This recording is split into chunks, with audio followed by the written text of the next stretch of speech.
artists! Today is part 2 of our Emoji Stencils project.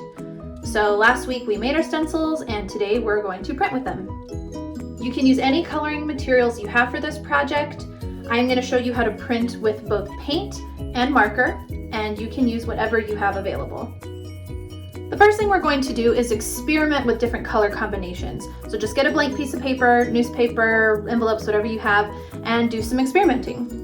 So to start with, I'm going to make a yellow emoji with red heart eyes and a black mouth.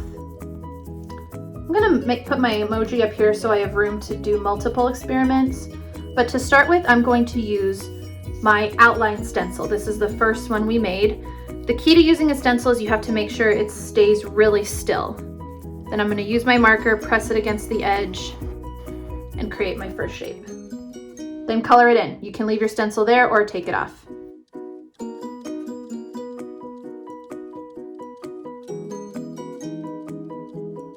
Okay, next I'm going to take my second stencil. I'm going to put it over my first shape, and I want to make sure it's lined up as close as possible.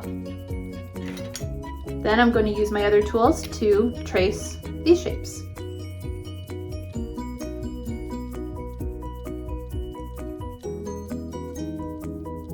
Okay, that's how you use your stencils. Now you can experiment.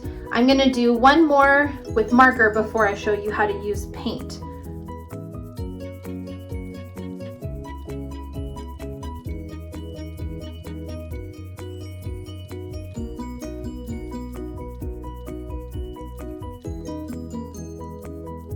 Now I'm going to try printing with paint. So the biggest difference here is when you're using a wet, more liquid material like paint, instead of trying to trace an outline and color it in, I'm actually just going to paint directly over my stencil and on top of it like this and fill it in this way.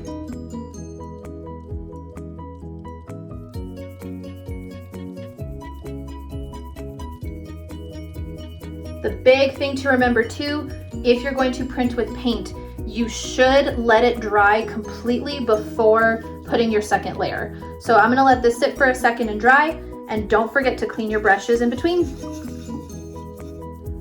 All right, once your first layer is dry, you can put your second stencil over it, just like we did with marker, and paint in your details. Don't forget, if you're gonna switch colors, clean your brush in between.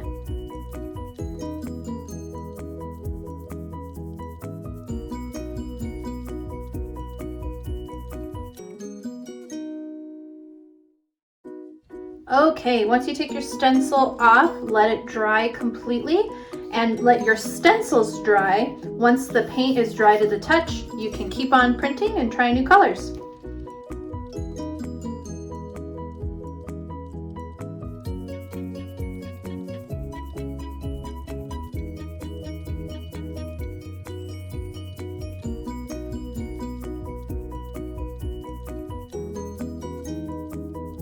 Once you've tried as many different colors as you want, you can make your final print, and you can print it on whatever you want. So I'm going to fold a piece of paper twice to make a card, and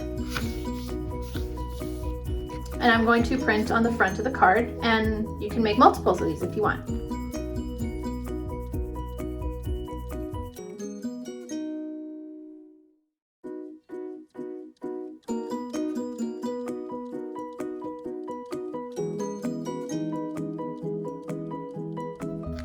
Once you've made your final print on whatever paper or object you want to print on, you are done. Good job, artists.